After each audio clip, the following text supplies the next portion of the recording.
Hiya, my name's Lucy Goldring and I'll be reading my story, The Visual Merchandiser Will Inspire with Fresh Takes on the Hottest Trends, from the National Flash Fiction Day Anthology 2022. And here it is. Creatives had these moments. Sometimes they were too fashion forward. Rhiannon had been careful to avoid obscenities or anything obviously defamatory. It was a misjudgment, that was all, one that would result in her dismissal. But a gap in a CV was normal. People went travelling. People moved around. For now, Rhiannon's feet were fused with the grey sandstone slabs of the high-end shopping quarter. She had set herself, tripod-like, in prime position, arms folded across her Harrington jacket. Despite the freakishly mild weather, she was shivering. Once Suzette got over the slap of it, the sight of Rhiannon through the massive window would slap her again.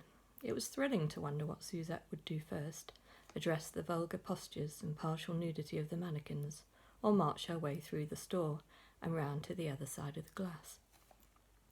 Rhiannon would stay just long enough to soak up Suzette's reaction. She wouldn't need pics.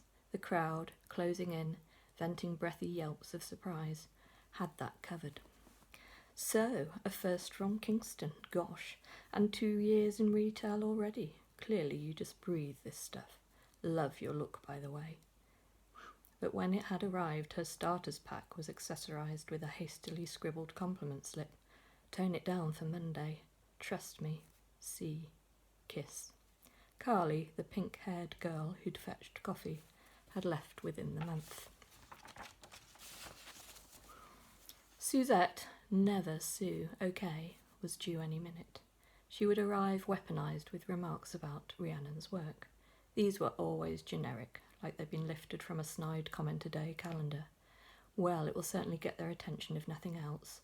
Or, I think this is what you call Marmitey Rhi. She never acknowledged Rhiannon's delightfully quirky flourishes, or her knack of making catwalk cuts look almost wearable. Rhiannon shut and opened her eyes to see the display afresh. She'd got a lot off her chest, and other places besides. The chocolate mohair scarf, a snip, snip, snip at £275, had made fabulous armpit hair. Au naturel is simply not appropriate for our clientele, Rhi. It wasn't her fault that the £50 lace thongs couldn't contain the wild splendour of the model's pubic mohair or the rivulets of fake blood collecting at their plastic feet. A period does not merit sick leave, Rhi. Crayoning on mannequin was satisfying, like inking leather, but with a bonus sweet, fusty smell. It was a shame that Maslow's hierarchy of needs, her one takeaway from A-level business, was too wide to fit between those sexless size 8 hips.